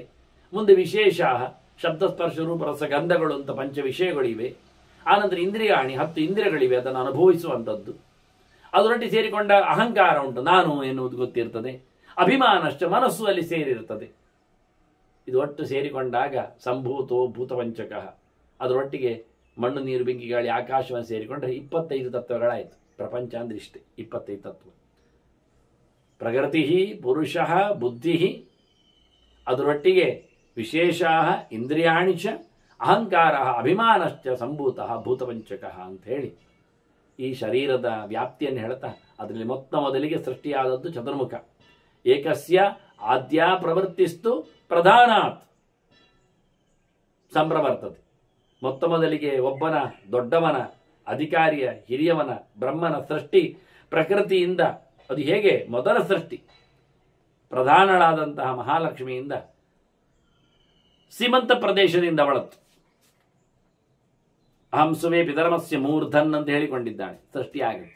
ಮುಂದಿನ ಸೃಷ್ಟಿಯಲ್ಲ, 2ನೇ ಸೃಷ್ಟಿ ಚತುರ್ಮುಖನದ್ದೆಲ್ಲ ಆಗುವಾಗ ದ್ವಿತೀಯ ಮಿಥುನ ವ್ಯಕ್ತಿ ಅವಿಶೇಷಾತ್. ಮತ್ತೆಲ್ಲ ದ್ವಂದ್ವದಿಂದ, ಮಿಥುನದಿಂದಲೇ ಸೃಷ್ಟಿ ಲೋಕದಲ್ಲಿ. ಪ್ರಥಮ ಸೃಷ್ಟಿಗಳೆಲ್ಲ ಹೀಗೆ ಭಗವಂತನಿಂದ ಬಂದ ಹಾಗೆಲ್ಲ ನೇರವಾದ ಸೃಷ್ಟಿಗಳಾಗ್ತವೆ. ಆನಂತರ 2ನೇ ಬ್ರಹ್ಮಾಂಡದೊಳಗೆ ಸೃಷ್ಟಿಯಾದಾಗ ಮಿಥುನ ಭಾವದಿಂದ, ಸ್ತ್ರೀ ಪುಂ ಯೋಗದಿಂದ ಜಗತ್ತಿನ ಸೃಷ್ಟಿ ಆಗ್ತದೆ. ಅದನ್ನೇ ಅದು ಕಂಟ್ರೋಲ್ ಮಾಡದೆ ಇಟ್ಟುಕೊಳ್ಳುತ್ತದೆ. ಮನುಷ್ಯ ಒಳ್ಳೆಯ ಕೆಲಸ ಮಾಡಿದರೆ ಮೇಲಕ್ಕೆ ಹೋಗ್ತಾನೆ. ಧರ್ಮಾದ್ ಉತ್ಕೃಷ್ಯತೆ ಶ್ರೇಯ ತಥ ಅಶ್ರೇಯೋಪಿ ಅಧರ್ಮತಃ. ಕೆಟ್ಟದ್ದು ಮಾಡಿದರೆ ಕೆಳಗೆ ಬೀಳುತ್ತಾನೆ. ಶ್ರೇಯಸ್ಸಿನ ಮಾರ್ಗವನ್ನು ಪಡೆಯುವುದಿಲ್ಲ, ಉದ್ಧಾರ ಆಗುವುದಿಲ್ಲ, ಒಳ್ಳೆಯದಾಗುವುದಿಲ್ಲ ಅವನಿಗೆ. ದೇವರು ಒಳ್ಳೆಯದು ಮಾಡುವುದಿಲ್ಲ. ಯಾಕೆ? ದೇವರು ಹೇಳಿದ ಧರ್ಮವನ್ನು ಮಾಡ್ತಾ ಇಲ್ಲ. ಬೆಳಿಗ್ಗೆ ಏಳುವುದಿಲ್ಲ, ಎದ್ದರೂ ಮೀಯುವುದಿಲ್ಲ, ಮಿಂದರೂ ಜಪಿಸುವುದಿಲ್ಲ, ಜಪಿಸಿದರೂ ಯಾರ್ಯಾರನ್ನೂ ನೆನೆಸಿಕೊಳ್ಳುತ್ತಾನೆ, ಏನೇನೋ ಹೇಳಿಕೊಳ್ಳುತ್ತಾನೆ. ಹಾಗಾಗಿ ಯಾವುದರಲ್ಲಿಯೂ ಲಿಂಕ್ ಇಲ್ಲ, ಸಮಾಧಾನ ಇಲ್ಲ, ಸರಿ ಇಲ್ಲ. ಹೀಗಿರುವಾಗ ಮಾಡೋದೇನು ಅಂತಾನೆ. ಧರ್ಮ ಮಾಡದವನು ದೇವರು ಉದ್ಧಾರ ಮಾಡೋದಿಲ್ಲ, ಅಧರ್ಮ ಮಾಡುವವನನ್ನು ಎಂದೂ ದೇವರು ಕ್ಷಮಿಸುವುದೇ ಇಲ್ಲ. ಈ ನೆಲೆಯಲ್ಲಿ ಬಹಳ ಚಂದವಾಗಿ ಭಗವಂತ ರಾಘವ ಪ್ರಕೃತಿಂ ಹೇತಿ ವಿರಕ್ತ ಜ್ಞಾನವಾನ್ ಭವೇತ್. ಆಸೆ ಉಳ್ಳವ ಲೋಕದಲ್ಲಿ ತಿರುಗ್ತಾನೆ, ಆಸೆ ಬಿಟ್ಟವ ದೇವರೆಡೆಗೆ ಸೇರ್ತಾನೆ. ಭಾಳ ಚಂದ ಹೇಳ್ತಾನೆ. ಭಗವದೆಚ್ಚರ ಸಂಪಾದನೆ ಮಾಡಲಿಕ್ಕೆ ಆಸೆಯನ್ನು ಬಿಡು. ರಾಗದ್ವೇಷಗಳಿಂದ ಮುಕ್ತನಾದವನೇ ಭಗವಂತನಿಗೆ ಹತ್ತಿರನಾಗ್ತಾನೆ. ಬೇಕು ಬೇಡಗಳ ಕಂತೆಯಲ್ಲಿ ಮುಳುಗಿದವನೇ ಈ ಲೋಕದಲ್ಲಿ ತಿರುಗ್ತಾ ಇರ್ತಾನೆ. ಹೀಗಾಗಿ ಯಾವುದರ ಆಸೆಗೆ, ಕರ್ಮದ ಫಲದೆಡೆಗೆ ಒಗ್ಗಿಕೊಳ್ಳದೆ ನಿರಾಸಕ್ತನಾಗಿ ಇರಬೇಕು. ತದೇವ ಸತತಂ ಮನ್ಯೇ ನ ಶಕ್ಯವನ್ವರ್ಣಿತು. ಮತ್ತೆ ಹೇಳ್ತಾರೆ ನನಗೆ ಅದೇ ಮಂಡೆ, ಅದೇ ಯೋಚನೆ, ಅದೇ ತಲೆ, ದೇವರದ್ದೇ ಯೋಚನೆ. ಹೇಳಲಿಕ್ಕೆ ಬರುವುದಿಲ್ಲ, ಆಗುವುದಿಲ್ಲ, ಸರಿಯಾಗಿ ಹೇಳಲಿಕ್ಕೆ ಆಗುವುದಿಲ್ಲ. ಶಾಸ್ತ್ರದಲ್ಲಿ ಇದ್ದದ್ದಾದರೂ ಇದ್ದಾಗಿ ಹೇಳಲಿಕ್ಕೆ ಬರುವುದಿಲ್ಲ, ದೇವರಿದ್ದರೂ ದೇವರಿದ್ದಾಗಿ ಹೇಳಲಿಕ್ಕೆ ಆಗುವುದಿಲ್ಲ. ಅದೇ ದೇವರ ಕ್ವಾಲಿಫಿಕೇಶನ್. ಅರ್ಥ ಆಗಬೇಕು, ಅರ್ಥೈಸಬೇಕು, ಅರ್ಥ ಮಾಡಿಕೊಳ್ಳಬೇಕು ಅಂತಿದ್ರೂ ಸಹ ಅದೇ ಗುಂಗಿದ್ರೂ ಆಗುವುದಿಲ್ಲ. ಯಥಾ ನಿದರ್ಶನಂ ವಸ್ತು ನ ಶಕ್ಯಂ ಅನುಬೋಧಿತು. ಹೀಗೆ ದೇವರು ಅಂತ ಹೇಳಲಿಕ್ಕೆ ಒಂದು ಮಾಡೆಲ್ ಉಂಟ ನಮ್ಮ ಹತ್ರ? ಇಲ್ಲ, ದೃಷ್ಟಾಂತ ಇಲ್ಲ. ಇದರ ಹಾಗೆ ಅಂತ ಹೇಳುದು ಹೇಗೆ? ನಾವು ಏನನ್ನು ಹೇಳಲಿಕ್ಕಿಲ್ಲ, ಎಂತ ಮಾಡಲಿಕ್ಕೆ ಆಗುವುದಿಲ್ಲ. ಅದರ ಕಂಟೆಂಟ್ಸು, ಅದರ ಕ್ರಿಯಾ ವೈಭವ, ಅದರ ನಮೂನೆ ಎಂಥದಿಲ್ಲ. ದೇವರನ್ನು ಹೇಗೆ ಹೇಳಿಸಿ ಕೊಡುವುದು ಎನ್ನುವುದು ಅರ್ಥ ಮಾಡಿಸಲಿಕ್ಕೆ ಬಾರದ ರೀತಿಯಲ್ಲಿ ನಾವಿದ್ದೇವೆ. ಯಾಕೆಂದ್ರೆ ಅದಕ್ಕೆ ಇನ್ನೊಂದು ದೃಷ್ಟಾಂತ ಇಲ್ಲ, ಯಥಾ ಅಂತ ಹೇಳಿಕೊಳ್ಳಿಕ್ಕಿಲ್ಲ. ನಾವೀಗ ದರವನ್ನು ಹೇಳ್ಬೋದು. ಒಂದು ಪ್ರಾಣಿ ಹೇಗೆ ಕೇಳಿದರೆ ಅದು ಬೆಕ್ಕಿನ ಹಾಗೆ, ಏನಾದರೂ ಒಂದು ನರಿಯನ್ನು ಹೇಳಿ ಪರಿಚಯಿಸುವುದು ನಾಯಿ ಅಂತೆ ಅಂತೇಳಿ. ಎಂತ ಮಾಡಲಿಕ್ಕೆ ಆಗುವುದಿಲ್ಲ. ಯಥಾಹಿ ಸಾರಂ ಜಾನಾತಿ ನ ಕದಂಚನ ಸಂಸ್ಥಿತಂ. ಎಲ್ಲ ವ್ಯಕ್ತಿಗಳು ಒಳ್ಳೆಯ ಅದರ ಸಾರವನ್ನು ತಿಳ್ಕೊಳ್ಳುವುದೇ ಇಲ್ಲ.